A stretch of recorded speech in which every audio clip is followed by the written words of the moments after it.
आज के इस वीडियो में हम लोग पढ़ने जा रहे हैं स्टैटिक कीवर्ड इन जावा। ये one of the most important topic है। ये बहुत ही ज्यादा इंटरव्यू में पूछा जाता है और आप लोगों को यूज में आने वाला है। तो चलिए सबसे पहले चलते हैं अपने नोट्स के ऊपर में। तो देखिए, अभी तक हम लोगों ने नॉन एक्सेस मॉडिफायर में एब्स्ट्रैक्ट फाइनल के बारे में कवर कर चुके हैं। आज हम लोग का जो मेन टॉपिक रहने वाला वो हो जाएगा स्टैटिक कीवर्ड, और उसमें भी खास करके हम लोग स्टैटिक कीवर्ड में आज हम लोग पढ़ेंगे स्टैटिक वेरिएबल के बारे में। तो चलिए हम लोग सबसे पहले चलते हैं स्टैटिक वेरिएबल का कुछ इंपॉर्टेंट पॉइंट्स या नोट्स को हम लोग शुरू करते हैं रेफर करना। तो देखिए, स्टैटिक कीवर्ड जावा में सिर्फ और सिर्फ एक ही पर्पस के लिए आया था, वो था आपका मेमोरी मैनेजमेंट। ये सबसे मेन फंक्शनैलिटी है स्टैटिक कीवर्ड का। कैसे किया जाता है हम लोग आगे देखने वाले हैं। फिर नेक्स्ट पॉइंट में देखेंगे तो हम लोग static keyword variables, methods, block and nested class के साथ यूज कर सकते हैं। याद रखिएगा, मेन क्लास के साथ नहीं। अगर क्लास के अंदर में हम लोग फिर से क्लास डिफाइन करते हैं तो उसको नेस्टेड क्लास कहते हैं, उसके साथ में भी हम लोग यूज कर सकते हैं। Static keyword belongs to class, ये बात बहुत इंपॉर्टेंट है, इसको हमेशा याद रखिएगा कि हम लोग का जो स्टैटिक कीवर्ड होता है वो क्लास को बिलोंग करता है, ना कि ऑब्जेक्ट को। कहने का मतलब क्या है कि अगर हम लोग स्टैटिक वेरिएबल, स्टैटिक मेथड को यूज करना चाहते हैं, स्टैटिक ब्लॉक किसी को भी यूज करना चाहते हैं, तो हम लोगों को कोई भी ऑब्जेक्ट क्रिएट करने का जरूरत नहीं है। ये बहुत इंपॉर्टेंट पॉइंट है और ये भी वन ऑफ द फीचर्स है मेमोरी मैनेजमेंट का, स्टैटिक कीवर्ड का। तो याद रखिएगा, हम लोग स्टैटिक कीवर्ड को यूज करने के लिए ऑब्जेक्ट क्रिएट नहीं करते हैं। फिर उसके बाद चलिए हम लोग नेक्स्ट पॉइंट में देखते हैं, static can be used variable के साथ। कौन सा variable? Class variable, instance variable. Local variable के साथ हम लोग स्टैटिक कीवर्ड को यूज नहीं कर सकते हैं। सेकेंड हो गया मेथड के साथ। थर्ड हो गया आपका ब्लॉक के साथ। तो ब्लॉक क्या होता है? ब्लॉक आप सिंपल इमेजिन कर सकते हैं, कर्ली ब्रैकेट ओपनिंग और कर्ली ब्रैकेट क्लोजिंग, इसके बीच में आप कुछ भी लिखेंगे तो ये हम लोग बोलते हैं, इसको बोला जाता है ब्लॉक। और नेस्टेड क्लास के साथ। तो अभी जावा पार्ट 2 के वीडियो और सीरीज में हम लोग क्या करेंगे, 1, 2 और 3 को कवर करने वाले हैं, और जब नेस्टेड क्लास हम लोग पढ़ेंगे तो उसमें हम लोग इसको डिटेल्स में कवर कर लेंगे। तो चलिए आज का जो मेन टॉपिक हम लोगों का था स्टैटिक वेरिएबल, तो उसको करते हैं शुरू। तो देखिए, if we declare any variable as static, it is known as static variable, as simple। Syntax देखेंगे तो वेरिएबल डिक्लेरेशन हम लोग कैसे करते थे, डेटा टाइप और वेरिएबल नेम। अगर आप इसके सामने में लगा देते हैं स्टैटिक कीवर्ड तो ये आपका बन जाता है क्या, static variable. For example static int num, तो ये जो नम नाम का वेरिएबल है ये हम लोगों का क्या बन गया, स्टैटिक वेरिएबल बन गया। अब इसमें बहुत इंपॉर्टेंट पॉइंट है स्टैटिक में, आप लोगों को याद रखना पड़ेगा। आप लोग प्रैक्टिस कीजिए, अपने आप याद हो जाएगा।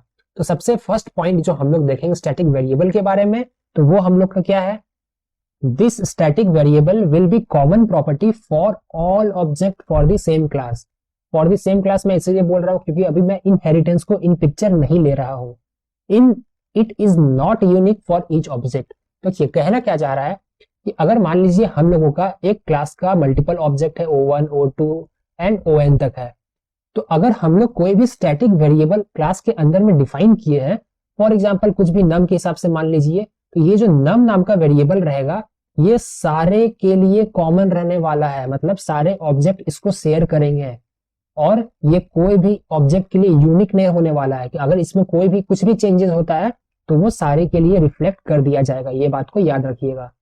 फिर उसके बाद the static variable gets memory only once in the class area at the time of class loading.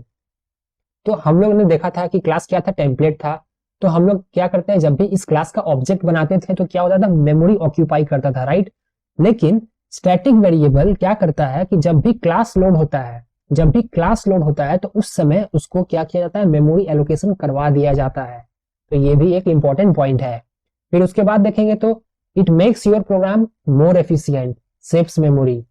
Obvious सा बात है, ये मेमोरी सेव करने वाला है। क्यों करने वाला है? क्योंकि अगर आप देखेंगे कि नम को शेयर किया जा रहा है, ये चीज को हम लोग टीचिंग पैनल में ज्यादा डिटेल्स में समझते हैं। अभी तक हम लोगों ने जो भी पढ़ा है उसको, तो सबसे पहले हम लोग ये समझेंगे कि स्टैटिक कीवर्ड से हम लोग जो अभी तक पढ़े थे मेमोरी मैनेजमेंट, मेमोरी कैसे मैनेज किया जाता है। तो देखिए, अभी एक सिनेरियो मैं आपके सामने में रख रहा हूं, ये सिनेरियो से आप बिल्कुल ही क्लियर हो जाएंगे कि हम लोग कैसे मेमोरी मैनेजमेंट करते हैं। तो हम लोगों ने एक क्लास स्कूल डिफाइन कर दिया है जिसमें हम लोग का एक रोल नंबर है, नेम है और यहाँ पर स्कूल नेम है, ये एसएन में मतलब शॉर्ट फॉर्म में मैंने स्कूल नेम के लिए लिख दिया। और हम लोगों का एक कंस्ट्रक्टर है जो आपका पैरामीटराइज्ड है, और यहाँ पर थ्री डिफरेंट इंस्टेंस वेरिएबल के लिए 3 डिफरेंट पैरामीटर्स यहाँ पर हम लोगों ने डिफाइन कर दिया है, कोई डाउट नहीं है। और हम लोग दिस डॉट करके इसको इनिशियलाइज कर दे रहे हैं। अभी के लिए मान लीजिए मैंने क्या किया, एक ऑब्जेक्ट क्रिएट कर दिया और उसको एक रेफरेंस वेरिएबल में स्टोर कर दिया। कहने का मतलब क्या है, मैंने कुछ ऐसा कर दिया, school S1 equal to new school. तो इससे क्या हो जाएगा, हम लोगों का एक S1 के लिए एक ऑब्जेक्ट क्रिएट कर दिया जाएगा और उसको रेफरेंस में स्टोर कर दिया जाएगा, मतलब ये S1 में उसका रेफरेंस को स्टोर कर दिया जाएगा। तो इसमें हम लोग क्या करेंगे, हम लोग को कंस्ट्रक्टर भी है, तो हम लोग को यहाँ पर आर्ग्यूमेंट पास करना पड़ेगा। रोल नंबर में मैंने 1 पास कर दिया, नेम में मैं यहाँ पर पास कर देता हूँ चिंटू, और यहाँ पर हम लोग को थर्ड में भी पास करना है क्या, स्कूल नेम में मैं पास कर देता हूँ EYL। तो ये हो गया हम लोग का ऑब्जेक्ट 1, राइट। ये जो राइट हैंड साइड है ये क्या करेगा, एक ऑब्जेक्ट क्रिएट कर देगा और उस ऑब्जेक्ट का रेफरेंस S1 में स्टोर हो जाएगा। तो ये चीज को मैं यहाँ पर रिप्रेजेंट कर देता हूँ। जैसे कि मान लेता हूँ ये हम लोग का एक S1 नाम का वेरिएबल होगा, ये वेरिएबल क्या होगा, आपका रेफरेंस वेरिएबल रहेगा। तो ये मान लीजिए हम लोग का एक ऑब्जेक्ट अभी के लिए बना जिसमें हम लोग का रोल नंबर रहेगा, जिसमें 1 रहेगा।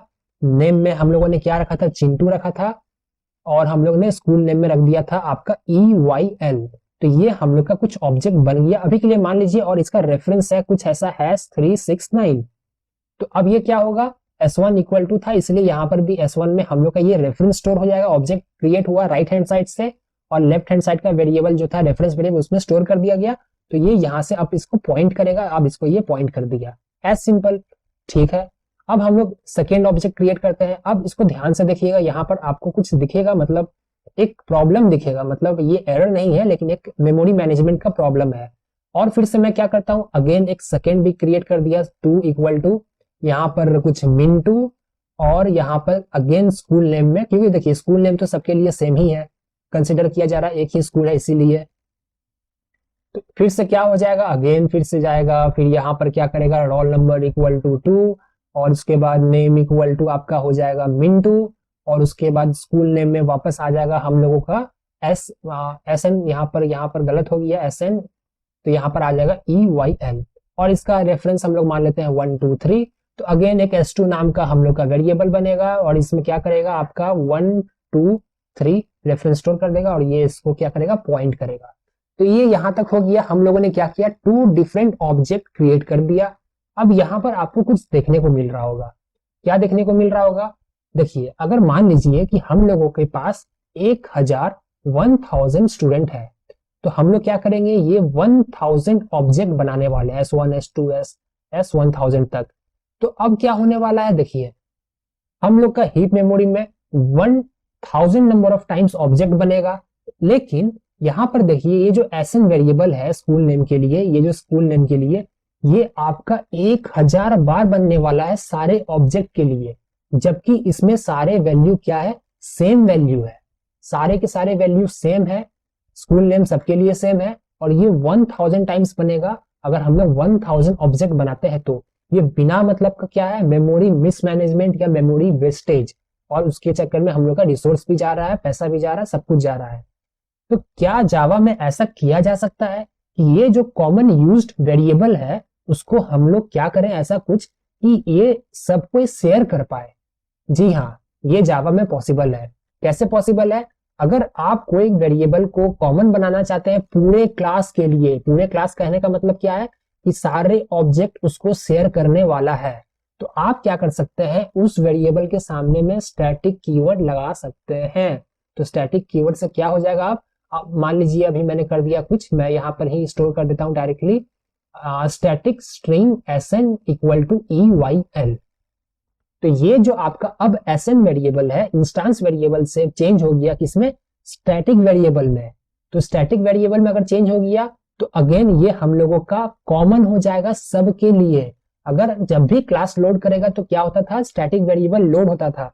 तो अगर मान लीजिए क्लास लोड हो रहा होगा तो आपका स्टैटिक वेरिएबल क्लास एरिया या मेथड एरिया में वहां पर डिफाइन कर दिया जाएगा। वहां पर हम लोग का था SN और उसमें हम लोगों ने स्टोर कर दिया था क्या, EYL। अब क्या होगा, ये आपका हो गया कॉमन, इसीलिए अब हम लोग जो कंस्ट्रक्टर में डिफाइन किए थे ये एसएन के लिए, इसका अब कोई जरूरत नहीं है, क्योंकि अब हम लोग को ये बाहर से पास नहीं करना है। और यहाँ पर जो हम लोग पास कर रहे थे EYL, अब यहाँ पर भी हम लोग को पास करने की जरूरत नहीं है। क्यों? क्योंकि ये अब कॉमन सबके लिए हो गया और हम लोग वन टाइम इनिशियलाइज कर दिए, यहाँ पर डायरेक्टली हार्ड कोडिंग कर दिए। अगर आप चाहें तो इसको डायनेमिक बना सकते हैं, कोई भी बड़ा बात नहीं है। तो अब इससे क्या होगा देखिए, अब हम लोग का कंस्ट्रक्टर सिंपल रहेगा, एक रोल नंबर लेगा, एक नेम लेगा। अब हम लोगों ने S1 और S2 two different reference variable बनाया, टू डिफरेंट ऑब्जेक्ट क्रिएट किया, 1 चिंटू और 2 मिंटू। और आप मान लीजिए 1000 कीजिए, 10,000 कीजिए, कोई दिक्कत नहीं आने वाला है। अब क्या हो जाएगा, अब आपका ऑब्जेक्ट में ये जो एसएन वेरिएबल था ये आपका अब गायब हो जाएगा, ये अब नहीं रहेगा। आपका सिर्फ और सिर्फ रोल नंबर रहने वाला है और नेम रहने वाला है। तो इससे क्या हुआ देखिए, अगेन हम लोग का अब जो ऑब्जेक्ट बन रहा है उसके अंदर में क्या हुआ, अब वो जो डुप्लीकेट वेरिएबल था स्कूल नेम वाला, वो अब सबके लिए हट गया, सारा ऑब्जेक्ट के लिए। लेकिन अब यहाँ पर सवाल आ गया, अगर ये हट गया तो फिर ये हम लोग को स्कूल नेम कैसे पता चलेगा? ये जो आपका क्लास एरिया या मेथड एरिया में ये जो स्टैटिक वेरिएबल बना था, तो ये स्टैटिक वेरिएबल सब कोई शेयर करने वाला है, मतलब सारे ऑब्जेक्ट उस पर्टिकुलर क्लास के शेयर करने वाले हैं। अगर 1000 है तो मान लीजिए यहाँ पर ऑब्जेक्ट 1000 था, तो ये भी क्या करेगा, शेयर करने वाला है। सेम हो जाएगा, अगर मान लीजिए इनहेरिटेंस किया गया होगा तो उसके जो अंदर के इनहेरिटेंस वाले होंगे, मतलब जो चाइल्ड क्लास होंगे, सब उसके भी जो ऑब्जेक्ट होंगे सबके साथ शेयर किया जाएगा। लेकिन इनहेरिटेंस और स्टैटिक का एक अलग रिश्ता है, याद रखिएगा अभी फिलहाल के लिए कि स्टैटिक कभी भी इनहेरिटेंस में पार्टिसिपेट नहीं करता है। वो अलग बात है कि हम लोग यूज कर पाएंगे, जिसको हम लोग क्या डिटेल्स में पढ़ने वाले हैं, तो उसको अभी फिलहाल के लिए इग्नोर कीजिए। तो अब ये क्या हो जाएगा, ये स्टैटिक वेरिएबल सबके लिए कॉमन हो गया। तो याद रखिए मेरा बात, ये स्टैटिक वेरिएबल कॉमन हो गया। अगर कोई भी इसको गलती से चेंज करता है तो ये सबके लिए चेंज हो जाएगा, ये बात को नोट कीजिएगा। अगर आप चाहते हैं कि इसको चेंज ना करें तो हम लोग पढ़ चुके हैं क्या, फाइनल कीवर्ड। तो अगर हम लोग static final string SN equal to EYL कर देंगे तो कोई भी चेंज नहीं कर पाएगा।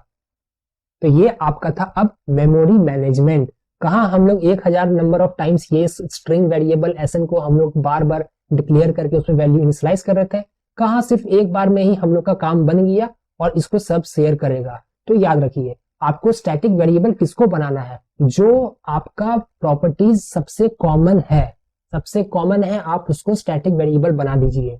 या फिर आप ऐसा भी कर सकते हैं कि आप किसी स्ट्रिंग को, मतलब कोई कांस्टेंट वैल्यू को, जैसे पाई, ग्रेविटी, ये सबको आप स्टैटिक रख सकते हैं और ये सब कॉमनली सबको शेयर करने वाला है। तो अब क्या हो जाएगा आपका मेमोरी मैनेजमेंट। अब नेक्स्ट इंपॉर्टेंट पॉइंट है कि how to use static variable. हम लोग अगर स्टैटिक वेरिएबल क्लास के अंदर में यूज करेंगे या क्लास के बाहर में यूज करेंगे तो कैसे करेंगे। तो देखिए, अगर आप क्लास के अंदर में, अगर आप सेम क्लास में यूज करना चाहते हैं स्टैटिक वेरिएबल, तो आप लोगों को डायरेक्टली विद द नेम से आप लोग यूज कर सकते हैं। मतलब वो जो वेरिएबल नेम होगा, डायरेक्टली वेरिएबल नेम से आप उस वेरिएबल को यूज कर पाएंगे, चेंज कर पाएंगे, अपडेट कर पाएंगे, सारी चीज कर पाएंगे। सेकेंड हो गया, अगर आप क्लास के बाहर से, अगर आप आउटसाइड क्लास से यूज कर रहे हैं उस स्टैटिक वेरिएबल को, तो आपको क्या करना होगा, class name dot variable name. कौन सा variable, static variable name. Class name dot static variable name, तो आप लोग उसको एक्सेस कर पाएंगे। फॉर एग्जाम्पल अगर इसका देखेंगे तो क्लास नेम क्या है, स्कूल, और वेरिएबल नेम क्या है, SN। अगर मैं यूज करना चाहता हूं ये SN वेरिएबल, तो मुझे ऐसा यूज करना होगा, स्कूल डॉट SN। कहां पर, आउटसाइड द क्लास। अगर आप इन क्लास यूज करना चाहते हैं स्कूल डॉट SN तो भी सही है, लेकिन इन क्लास आप डायरेक्टली वेरिएबल नेम मतलब डायरेक्टली SN के थ्रू भी यूज कर पाएंगे। थर्ड भी होता है, जो आपका एक ऑप्शन होता है with object reference. With object reference मतलब reference variable name dot static variable name. तो अगर आप यहां पर देखेंगे तो S1 S2 क्या हम लोग का क्या है, रेफरेंस वेरिएबल है। तो S1 डॉट SN भी करेंगे तो भी एक्सेस किया जा सकता है, S2 डॉट SN करेंगे तो भी एक्सेस किया जा सकता है। लेकिन ये सबसे खराब तरीका है, इसको कोई भी प्रीफर नहीं किया जाता है और कोई यूज भी नहीं करता है। सबसे हाईएस्ट प्रीफर्ड वे है आपका इस तरीका से, class name dot static variable name. तो रेफरेंस में ऐसा दिक्कत क्या था कि इसको मना किया जाता है, लेकिन अगर देखेंगे ये काम करता है तो फिर लोग मना क्यों करता है, तो इसका सिंपल फंडामेंटल है। अगर आप S1 डॉट SN करते हैं मतलब क्या हो रहा है कि ये रेफरेंस में जाता है, राइट। S1 डॉट SN तो ये इसका रेफरेंस में जाएगा। क्या इसके अंदर में SN वेरिएबल है, नहीं है। तो ये प्रैक्टिकली गलत है। लेकिन जावा में क्या किया गया है कि इंटरनली आपको ये क्लास के थ्रू रेफर करवा देगा। मतलब अगर आप s1 dot static variable name में लिखते हैं तो वो इंटरनली क्या करेगा, क्लास डॉट एसएन कर देगा, मतलब class dot static variable name कर देगा। तो वो क्या हो जाएगा, आपका लॉन्ग प्रोसेस हो गया। आप अगर डायरेक्टली क्लास डॉट करते हैं तो इसको कन्वर्ट करने का जरूरत नहीं पड़ता। ये सेफ साइड के लिए जावा में ऐसा किया गया है, लेकिन इससे आप लोग कभी भी यूज मत कीजिएगा। तो चलिए अभी तक जो भी प्रवचन हम लोग सुने हैं उसको हम लोग जाते हैं और इक्लिप्स में जाके एक बार प्रैक्टिस कर लेते हैं, जिससे हम लोग का हैंड्स ऑन भी बहुत सही हो जाएगा। तो जल्दी से मैं जाता हूँ इक्लिप्स के ऊपर में। तो यहाँ पर इक्लिप्स मैंने पहले से ही खोल के रख दिया है और जल्दी से मैं आप लोगों के लिए जूम कर देता हूँ। आप लोगों को ज्यादा सही से दिखना चाहिए, इतना में तो आप लोग को आराम से दिख जाना चाहिए। तो जल्दी से हम लोग क्या करते हैं, हम लोगों ने जो अभी तक पढ़ा था क्लास स्कूल नेम से हम लोगों ने क्रिएट कर दिया। और उसके बाद हम लोग क्या करेंगे, जल्दी से यहाँ पर इंट रोल और इसके बाद स्ट्रिंग नेम। आप लोग भी साथ में प्रैक्टिस कीजिए। अगर आप लोग प्रैक्टिस नहीं कर रहे तो कम से कम इसमें ध्यान से देखिएगा, एक भी स्टेप को मिस मत कीजिएगा, नहीं तो आप लोग का बिना मतलब का समय बर्बाद होगा। और स्कूल नेम के लिए हम लोग यहाँ पर एसन कर दिए थे। और देखिए इसके अंदर में जल्दी से एक और वेरिएबल भी बना देते हैं डिस्प्ले नाम का। और इसके अंदर में हम लोग क्या करेंगे, डिस्प्ले इक्वल टू हम लोग कुछ कर देते हैं। अभी के लिए मैं system dot out dot println सारे के सारे वेरिएबल कर देता हूँ, इसमें कोई भी हम लोग को दिमाग नहीं लगाना है। तो यहाँ पर कर देते हैं रोल प्लस आपका नेम और अभी के लिए प्लस यहाँ पर कर देते हैं एस एन। तो ये एस एन जो था हम लोग का कैपिटल एस एन था। तो अब इससे क्या हो जाएगा, ये आपका नॉर्मल डिस्प्ले मेथड बन गया जो डिस्प्ले करने के लिए काम में आएगा। लेकिन हम लोग को क्या करना है, ये जो आपका स्कूल नेम का एस एन वेरिएबल इसको स्टैटिक बना देना है। क्यों स्टैटिक बनाना है, क्योंकि सब लोग इसको शेयर कर पाए, सिर्फ और सिर्फ इसीलिए, और इसमें कोई भी लॉजिक नहीं है। तो जल्दी से मैं क्या करता हूँ, यहाँ पर एक स्टैटिक कीवर्ड लगा देता हूँ। तो यहाँ पर स्टैटिक मैंने लगा दिया और ये सबके लिए कॉमन हो जाएगा, तो उसको हम लोग देखेंगे। तो फिलहाल के लिए मैं क्या करता हूँ, ये क्लास का एक ऑब्जेक्ट क्रिएट कर देता हूँ। तो क्लास का ऑब्जेक्ट क्रिएट करने के लिए again school s1 equal to new school. तो ये हम लोग का क्लास का ऑब्जेक्ट क्रिएट हो गया। फिलहाल के लिए कंस्ट्रक्टर को भूल जाइए, कंस्ट्रक्टर में मान के चलिए कुछ भी इनिशियलाइजेशन किया जा रहा होगा, तो इसको हम लोग को भी चिंता नहीं करना है। तो अभी मैं इसको जल्दी से स्मॉल कर देता हूँ और यहाँ पर मैं इसको रन कर देता हूँ। लेकिन उससे पहले हम लोग को ये आपका डिस्प्ले वेरिएबल को मेथड को भी कॉल करना पड़ेगा। तो यहाँ पर मैं क्या कर देता हूँ, s1 डॉट डिस्प्ले मैंने कुछ कर दिया और इसके बाद ये वेरिएबल नेम को भी कर देते हैं स्मॉल में। तो देखिए अब इसको अगर मैं रन करूंगा तो बाय डिफॉल्ट क्या होगा, हम लोगों ने कुछ भी प्रोवाइड नहीं किया तो फिर वो नल जीरो नल नल आ गया। तो यहाँ पर मैं क्या कर देता हूँ, इक्वल टू मैं कुछ कर देता हूँ आपका EYL स्कूल नेम। तो ये देखिए आपका ये शेयर कर दिया गया, इसमें कोई भी ऐसा दिक्कत नहीं है। तो जल्दी से मैं क्या करता हूँ, इसको डिबग मोड में रन कर देता हूँ। यहाँ पर मैंने रन एज डिबग मोड में क्लिक कर दिया। तो यहाँ पर देखिए क्या होगा, हम लोग का इस ब्रेक पॉइंट में रुक गया और मैं नेक्स्ट करता हूँ तो हम लोग का एक ऑब्जेक्ट भी बन के तैयार हो चुका है। अगर आपको देखेंगे इसके अंदर में क्या है, तो यहाँ पर हम लोग को सिर्फ नेम और रोल नंबर देखने को मिल रहा है। लेकिन अगर आप देखेंगे तो ये एसएन वेरिएबल इसके अंदर में नहीं है, क्योंकि ये आपका बन गया स्टैटिक वेरिएबल और ये कॉमन है सभी के लिए। कहाँ पर रहेगा, क्लास एरिया में रहने वाला है। तो ये बात आप लोग याद रखिएगा। और अभी के लिए हम लोग कंस्ट्रक्टर में कोई भी ऐसा इनिशियलाइजेशन नहीं कर रहे हैं, पैरामीटराइज कंस्ट्रक्टर नहीं बना रहे हैं। तो नेम में रहेगा डिफॉल्ट वैल्यू स्ट्रिंग है तो नल, रोल में रहेगा जीरो, इंटीजर है इसीलिए। तो अभी के लिए हम लोग का आउटपुट क्या आएगा, हम लोग इसको देखेंगे। नेक्स्ट में क्लिक करते हैं तो देखिए हम लोग का आ गया जीरो नल EYL। तो यहाँ पर EYL ऐसा मत सोचिएगा कि हम लोगों ने यहाँ पर डायरेक्टली हार्ड कोड कर दिया इसीलिए सबके लिए कॉमन हो गया, नहीं। आप अगर यहाँ पर देखेंगे, देखिए यहाँ पर आपका ऑब्जेक्ट के अंदर में एसएन नाम का वेरिएबल नहीं है, ये कॉमन है, लेकिन ये सब लोग शेयर कर सकता है। अगर मैं यहाँ पर क्या करूंगा, सेम काम करूंगा और एक S2 क्लिक कर दूंगा, तो देखिएगा आपका S2 के लिए भी सेम आने वाला है। आपका S2 के लिए भी ये सेम आउटपुट आ जाएगा। तो इसको अगर मैं रन करूंगा तो देखिए यहाँ पर भी हम लोग का मिल जाएगा जीरो नल EYL। तो ये EYL अगर आप देखेंगे तो ये दोनों ऑब्जेक्ट ने शेयर किया है, ये दोनों ऑब्जेक्ट ने क्या किया, शेयर किया है। तो ये बात आप याद रखिएगा। और एक इंपॉर्टेंट पॉइंट क्या था कि हम लोग का स्टैटिक वेरिएबल हमेशा क्या हो सकता है, क्लास लेवल में ही हम लोग डिफाइन करते हैं, हम लोग लोकल वेरिएबल के लिए नहीं कर सकते हैं।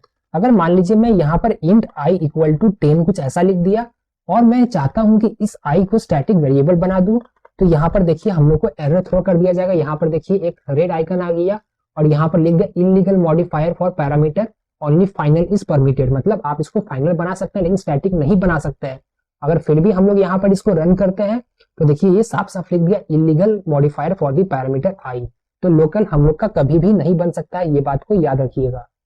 तो इसको जल्दी से मैं अंडो कर देता हूं और यहाँ पर मैं अब क्या करने वाला हूं, तो देखिए अब ये कॉमन होता है सारे के लिए। इसको मैं कैसे प्रूव कर सकता हूं, इसको प्रूव करने के लिए हम लोग क्या करेंगे, इस स्टैटिक वेरिएबल की वैल्यू को चेंज कर देंगे। लेकिन उससे पहले हम लोग एक और काम कर लेते हैं कि हम लोग कैसे कैसे एक्सेस कर पाते हैं स्टैटिक वेरिएबल को, तो वो देखते हैं। तो देखिए अगर with in the same class, मतलब देखेंगे अगर स्कूल नेम, मतलब ये स्कूल क्लास के अंदर में हम लोगों ने स्टैटिक वेरिएबल को यूज किया तो डायरेक्टली नेम के थ्रू भी कर लिया। अगर हम लोग चाहते हैं कि इसको हम लोग कुछ ऐसा यूज करें तो ये बिल्कुल सही है, इससे भी हम लोग का आउटपुट जो था बिल्कुल सेम ही आने वाला है, 0 नल EYL, कोई भी दिक्कत नहीं आएगा। अगर आप ये स्टैटिक वेरिएबल को बाहर में प्रिंट करना चाहते हैं, फॉर एग्जांपल अगर मैं यहाँ पर system.out.println करता हूं और मैं चाहता हूं कि डायरेक्टली मैं SN के थ्रू यूज कर लूं, तो ये हम लोग को एरर थ्रो कर देगा। अगर आप डिफरेंट क्लास में इसको यूज करना चाहते हैं तो आप लोगों को उसके क्लास नेम, मतलब ये जो school.sn आपको ऐसा करके लिखना ही पड़ेगा, देन आप इसको यूज कर पाएंगे। अगर आप इसको नहीं लिखते हैं तो आप लोग इसको यूज नहीं कर पाएंगे, ये बात को आप लोग याद रखिएगा, इसमें कोई भी डाउट नहीं होना चाहिए। तो यहाँ पर मैं जल्दी से लिख देता हूँ school.sn और देखिए ये हम लोग का बिल्कुल सही हो गया है। और अगर मैं इसको रन करूंगा तो देखिए यहाँ पर हम लोग का एक EYL आउटपुट भी आ गया, तो इसमें कोई भी दिक्कत नहीं है। वापस जाते हैं हम लोग अगेन इक्लिप्स में, और हम लोग थर्ड क्या पढ़े थे, विद द रेफरेंस भी हम लोग यूज कर सकते हैं। अगेन रेफरेंस रिकमेंडेड नहीं है, बस मैं ये समझाने के लिए दिखा दे रहा हूं कि हम लोग अगर चाहे तो S1 डॉट भी कर सकते हैं। देखिए यहाँ पर वार्निंग आ गया, वार्निंग में अगर हम लोग होवर करेंगे तो साफ साफ लिख दिया the static final school.sn should be accessed in a static way, ये साफ साफ लिख दिया है। अगर इसको हम लोग रन करेंगे देखिए अभी भी आउटपुट आ रहा है।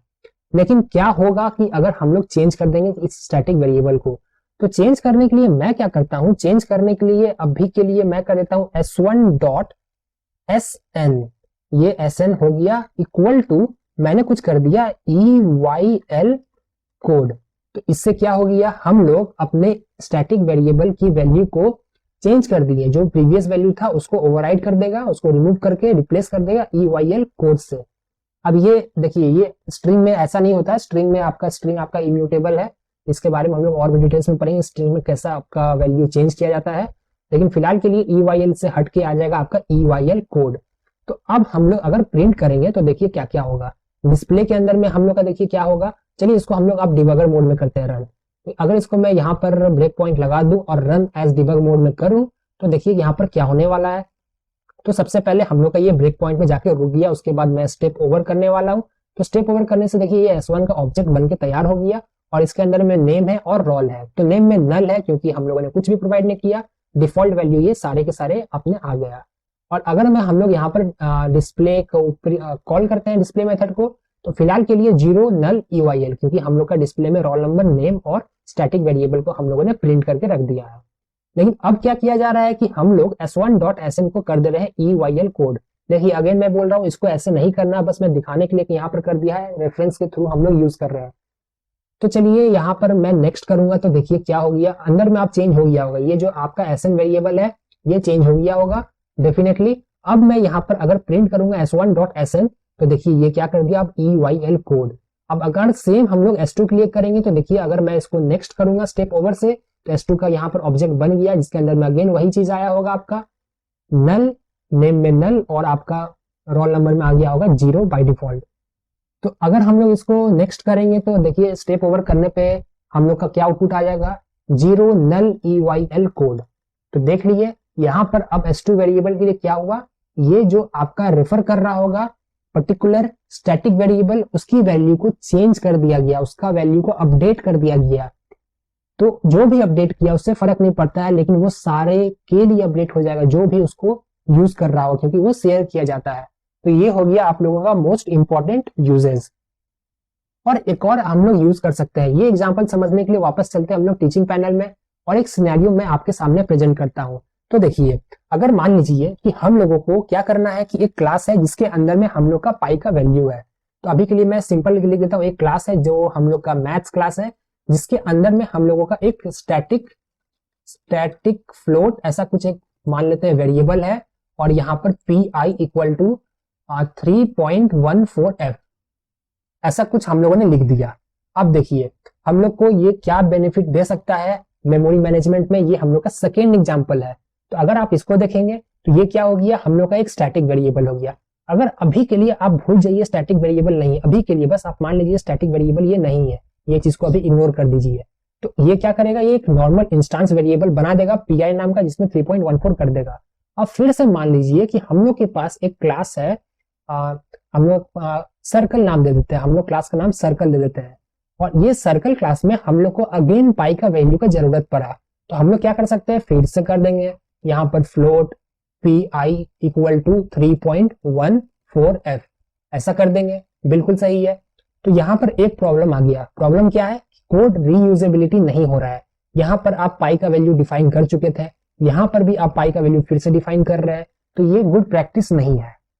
तो एक ऑप्शन क्या है, एक ऑप्शन है कि आप क्या कीजिए, ये क्लास का ऑब्जेक्ट बना दीजिए। मान लेते हैं यहाँ पर हम लोग क्या किए होंगे, मैथ का एक ऑब्जेक्ट बना देते हैं। अभी मैं रफ में बता रहा हूँ, math m equal to new math ऐसा हम लोगों ने कुछ कर दिया होगा। और हम लोग क्या करेंगे, हम लोग इस रेफरेंस को, इस इंस्टांस वेरिएबल को हम लोग इस रेफरेंस के थ्रू यूज कर पाएंगे, बिल्कुल यूज कर पाएंगे।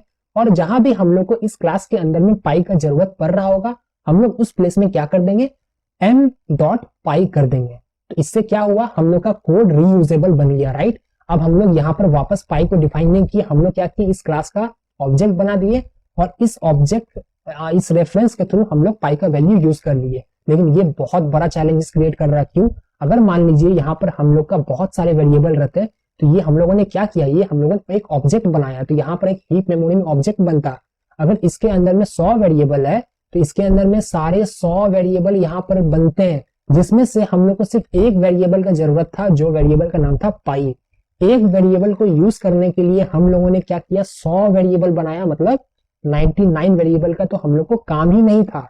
तो ये हो गया आपका बैड मेमोरी मैनेजमेंट। पहला में आपका कोड रीयूजेबिलिटी नहीं था, दूसरा में आपका मेमोरी मैनेजमेंट खराब हो गया। अगर अब आप इसको इमेजिन करेंगे ये स्टैटिक कीवर्ड रहता, तो हम लोग क्या करते हैं, इसको डायरेक्टली क्लास नेम के थ्रू यूज कर लेते हैं, math.py।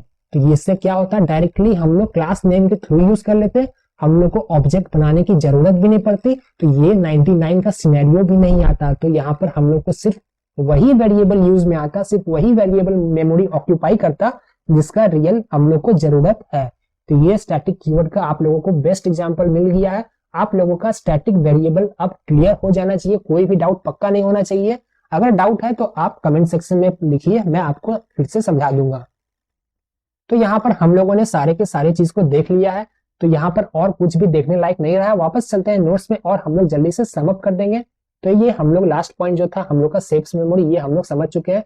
और जो भी एग्जांपल मैंने वहां पर आपको दिखाया है, वो एग्जांपल मैं यहाँ पर बना दे रहा हूँ रेफरेंस के लिए, और ये आप इसको रेफर कर सकते हैं। और खुशी का बात यह है कि ये नोट्स अब आप लोगों को अवेलेबल करा दिया जाएगा, इसलिए आप लोगों को अब नोट्स की चिंता नहीं करनी है। जावा पार्ट 2 का नोट्स तैयार हो चुका है। कुछ पॉइंट है जो आप लोगों को याद रखना है, वो कभी मत भूलिएगा। सबसे फर्स्ट पॉइंट में क्या है, इन above example static variable is used by both object and it is not inside each object। याद रखिएगा, स्टैटिक वेरिएबल हमेशा शेयर किया जाता है, वो कोई पर्टिकुलर ऑब्जेक्ट के लिए नहीं बनाया जाता है। If any object changes its value then it will be changed for everyone। तो इसीलिए अगर हम लोग चाहते हैं कि उसका वैल्यू चेंज ना करे तो हम लोग क्या करेंगे, नेक्स्ट पॉइंट में देखिए, but when we think if some data are common then we can make variable static and if we don't want to change its value then we can make it as a final। याद रखिएगा, अगर हम लोग नहीं चाहते इसका value change करना है तो हम लोग फाइनल कर देंगे। जैसे कि स्कूल नेम तो फिक्स है, तो हम लोग static final school name equal to school name provide कर सकते थे। तो ये हो गया हम लोग का आज का मेन टॉपिक स्टैटिक वेरिएबल के बारे में, और आप लोग इसको फिर से देखिए अगर आपको कोई भी डाउट हो रहा है। तो आज के लिए बस इतना ही, मिलते हैं नेक्स्ट वीडियो में। Good bye.